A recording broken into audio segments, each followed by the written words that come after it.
Hey, what's up sa inyo mga kwento? So, kumusta? So, ngayon, kasama ko yung mga bagong karating lang galing sa Pilipinas. Mamaya-maya, makakakwentuhan natin sila kasi kasulok, kagigising na natin mga ito. So, yan, lasing daw kagabi, nag-chat daw. Ito. Ohio. Yan, oh.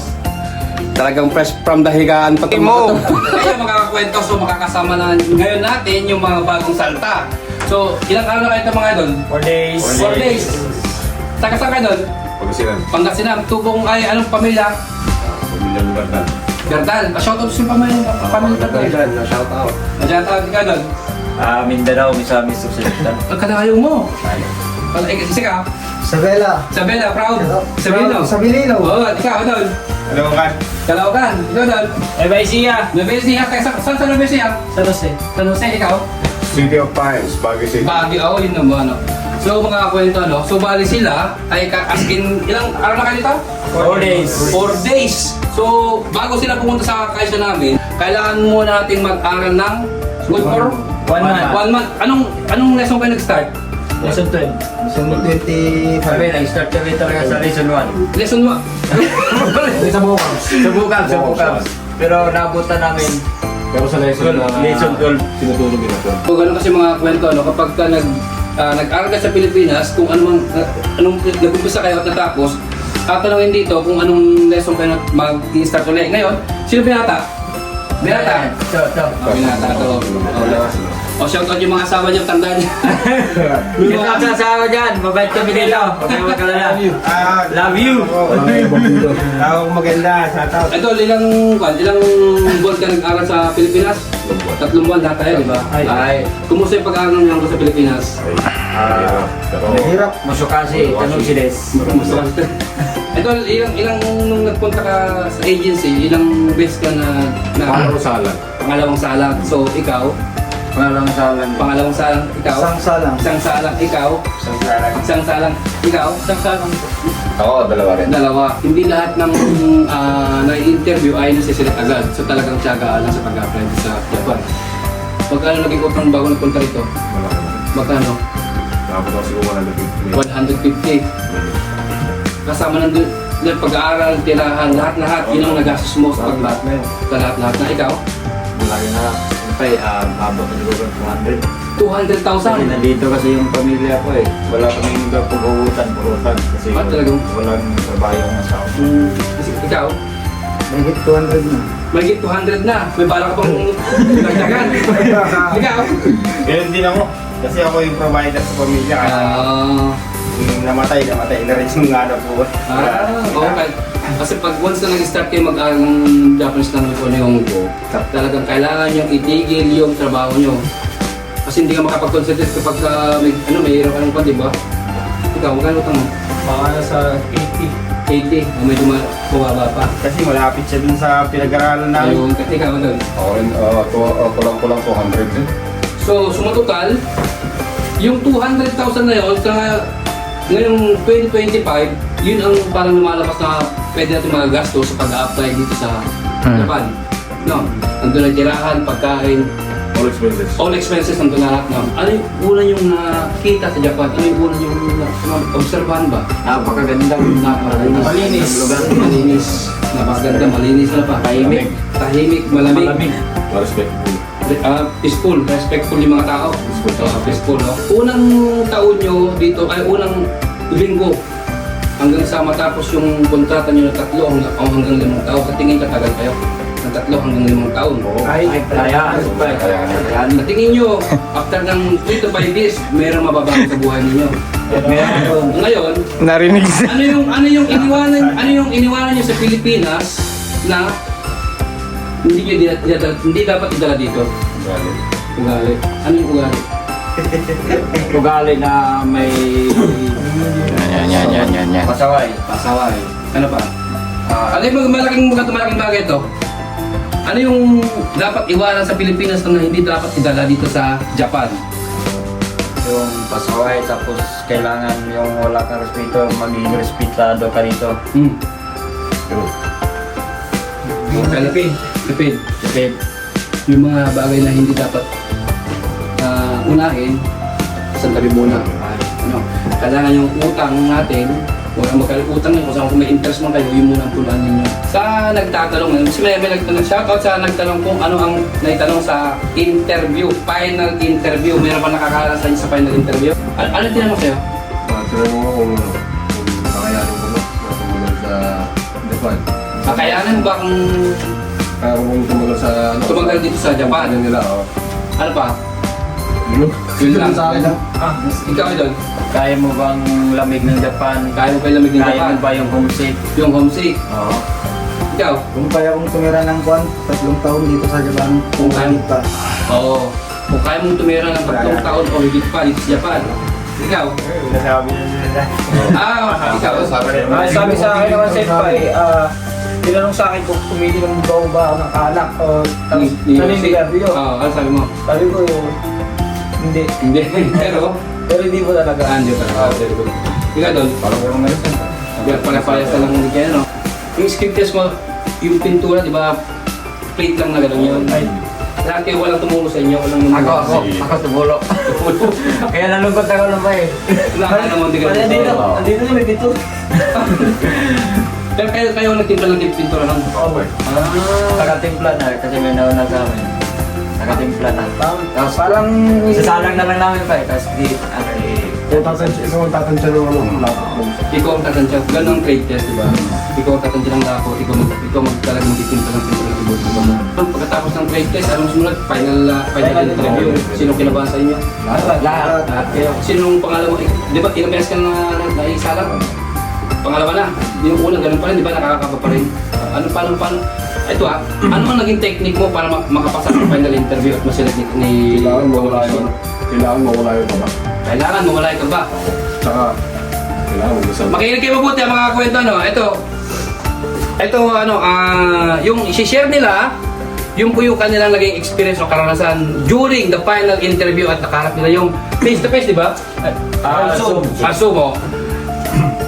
Yung sinagot nila, yun po yung talagang pinaka naging key o yung pang technique nila para makapasa at may select sa Japanese final interview. Ano yung mo? Ito? Yung sa akin, kasi ilang beses na ako nasalang eh. Oo. Pero kinakawan pa rin. Ano yung naging technique mo para Technique ko doon, nagdasal muna ako. nagdasal ka muna? Tapos, talagang ginawa ko, talagang tinanggal ko yung inisip ko yung mga magandang bagay para mawala yung baba. Ikaw doon. Anong naging technique mo para kasi pupunta kayo doon, hindi nyo alam, di ba? Hindi nyo final interview, harap kayo. Hapon din ka Sa akin naman, ang teknik ko yung agresibo sa interview tapos kailangan lang malakas yung boses. Kailangan magsalita ka, hindi putol-putol. Hindi putol-putol. Kailangan malaki yung boses mo. Mm. Yung sinabi sa akin. Genki. Magsalita. Pan naman, nagtiwala lang ako sa Diyos na Kaya mo. Kaya kong Ipasa. ang final interview. Ito maniwala ka sa sarili mo. Ikaw doon. Siguro sa akin, kailangan mong may deliver na maganda yung hindi ko sukay. Hindi ko so. Kaya mas maganda kung papagandaan nila yung hindi ko sukay. Mas malaking points. Ayun. Ikaw doon. Sabi sa amin, hanggang umintay pagkaharap ng employer. Tapos maging malakas yung boses sa pagsasalita. Ano yung Sagot. gusto nila? Yung pagsagot para kung confident ka sa Confident, Genki. Ayun, sa akin naman is, alisin lang talaga yung kaba. Tapos, loud and clear yung pag-deliver ng GP show kayo mo. Saka yung mga sinasabing interviews. Kasi mga kwento, ganito yun eh. Once na tinanong kayo ng Japanese employer during your final interview at yung papel nyo, di ba, meron kayong resume. Sa resume ninyo, nandun yung mga experience nyo, di ba? Ngayon, dapat pala, i-review nyo yun, di ba? I-review nyo yun para tutugma yung isasagot nyo sa experience na inilagay ninyo. No? Kasi once na hindi tumugba yun at yung sagot ninyo, ano isipin ng hapon, di ba? Parang gawa-gawa mo lang. Ano? Hindi po lahat ng nakakapunta dito sa Japan ay isang beses lang sila na i-interview at nase-select na agad. Tayo, nakalimang beses pa. Ikaw nakalimang beses ka pa? Limang beses. Wala ko sa ibang agency. Sa ibang agency? O ibig sabihin, sa ibang agency na interview ka na, alam mo na yung kalakalan kung paano ibig sabihin, hindi po talaga, swertihan lang talaga, no? At tiwala sa sarili. So yung mga kwento, no? Yung mga naging experience nila, yung kung paano mag-apply dito, yung gastos dito, lahat yon sa kanila mismo galing. Sila po yung parang patunay na ganun kalaki. Ang siguro magagastos natin na 100,000 to 200. Pero kung sa mag-aaral lang mga siguro, pag-aaral, 150. medical, lahat, siguro mabot ka siguro mga 100, 120, 150. Kasama medical, final medical, initial. Pero pwede pang buha pa, kung depende na lang sa iyo. Kung magagastos sa Manila. Manila ba kayo? Eh, parang pag Manila pa. Ayun, mas magastos. Mas magastos Manila. Kaya mas pabor pagka probinsya, ano? Sa Probinsya, malapit sa probinsya. Mayroong mga gulay-gulay din pa eh. Pa kami dun. Pagtanong kami lang siyempre. Ngayon, ito na lang, huling tanong. Huling advice. Anong masasabi nyo kung may advice nyo sa kagaya ninyo na hindi lang dalawang beses na naisana sa interview na gumip up na yung mga nag-apply dito sa Japan? Ano pwede nyo sabihin sa kanila? I-advise nyo ba? Sa akin, pagka nag-apply ka, dapat panindigan mo rin. Hanggang sa makuha ka. Kung susuko, dire-diretso lang. Kasi marami kasing nag-apply dito na sa 2-3 beses, nawawalan ng pag-asa. Kumbaga, may give up na kasi nga, ilang beses na. Panay ang gastos, panay ang labas ng pera, tapos, di ba? So, doon naman advice mo sa mga Sa akin naman, yun, kailangan malakas yung loob mo. Tapos, kailangan masipag ka. Kung bisililo ka talaga, pagsikapan mo, Yun. kakayahan mo. Dapat Yun. Buong loob mo. Yun. Oo. So, idol, Try lang. try and try until you succeed. Try and try until you succeed, idol. Positive lang, positive. Positive, no? Laging positive lang, wag lang negative, no? Para pasasandit, pakukuha din sila, no? So, idol, Lagi lang kayong magdasal, tapos huwag kayong susuko na kahit ilang beses kayong ma-fail. ma-fail, try and try hanggang sa Makuha nyo rin. makuha nyo rin panalo. Ayun, tama yun. Yan, na-hospital pa yan ha? Mga advice ko lang na kung pangarap mong umahon sa buhay, pagtsagaan mo, pagtiisan mo, gawin mo ang lahat. At unang-una sa lahat, manalig ka muna sa Panginoon bago mo gawin ang lahat. Yan po mga kwento, no, yung kaganda ng mga nabibigyan ng advice. So talagang, as in fresh from the Philippines pala itong mga to. Kita nyo naman, mukhang mga bagong isip. Pinuntahan kasi namin, pinuntahan namin sila, medyo isang oras tayo nagbike, medyo malayo sa apartment namin. So balik kasi sila, mga kwento, no, isang buwan muna sila mag-aaral ulit dito. Mga pala, magkano nakuha yung allowance na? Ito kagandaan mga. Ayan. Bago tayo mag-start mag-aral ng Neongo dito, ay bibigyan tayo ng allowance ng... magkano ang... Tagap namin, 40,000, 4 na lapad. 4 na lapad. Pare-pares po, apat na lapad. Hindi ba? Kasi ganito yung mga kwento. Unang buwan, syempre, unang buwan saan tayo kung saan kukuha ng mga panggastos ng mga to. Yun lang talagang inaasahan din nila. Kaya kailangan nila ng allowance. So, paano? Pagdating ng trabaho, good luck lang. Gambak din na lang sa trabaho ninyo. Okay. O talagang ang kailangan nyo rito, haba ng pasensya, pagtitiyaga at pagtitiis sa trabaho. Kung ano man yung trabaho may bibigay sa inyo, hindi kayo nagpunta rito para magreklamo. Yun. Hindi kayo nagpunta rito para magreklamo. Nagpunta kayo rito para sa pangarap ninyo. Hindi lang para sa inyo, para sa mga pamilya na umaasa na syempre nakiwala sa inyo na kita nyo naman, yung mga pamilya tuwang-tuwa sa inyo dahil napakarami nag-aaral dito. Kagaya ng experience ni Idol, ni Kuya Adam. ilang beses siyang naisasalang, hindi siya gumig up. Napakaraming ganun ang sitwasyon na hindi gumig up na isang patunay na nandito naman sa Japan. Ngayon, good luck na sa Idol na sana yung kung ano ba yung goal mo, makuha mo rito. No? Kasi tagang, kung may address lang sa inyo, yung tiyaga, sipag at kapal ng pasensya. Saka yung goal niya, huwag niyong mawawala, lalo na kumapit kayo sa taas.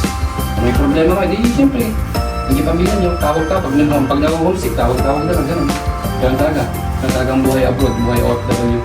So paano? Salamat! Salamat! So maraming salamat po sa inyong panonood at hanggang sa muli. Ako po si Kuya Marvel at ito ang Margap Experience. Hindi mo man lang pinakilala yung mga taga-camera mo. Sabi ko sa'yo, kuha ng katit, tapos ito nga, magreklamo ka. Ulitin natin. Huwag na. Ito yung mga cameraman namin. Ito yung cameraman namin, oh. Ayan, oh. Ito yung mga cameraman namin. Sabi nila, hindi ko daw kinuhaan. Yan, si Marlo. Ito. Ilan taon ka na, Marlo, dito? Pauwi na. Ilan taon na nga? Magti 3 years na. Magti 3 years ka na. Ikaw, Ben? 3 years din. Magti 3 years. Magti 3, malapit na yung bakasyon nyo, no? Opo. So, ayan. Ito yung mga bagong pa, no? Ayan.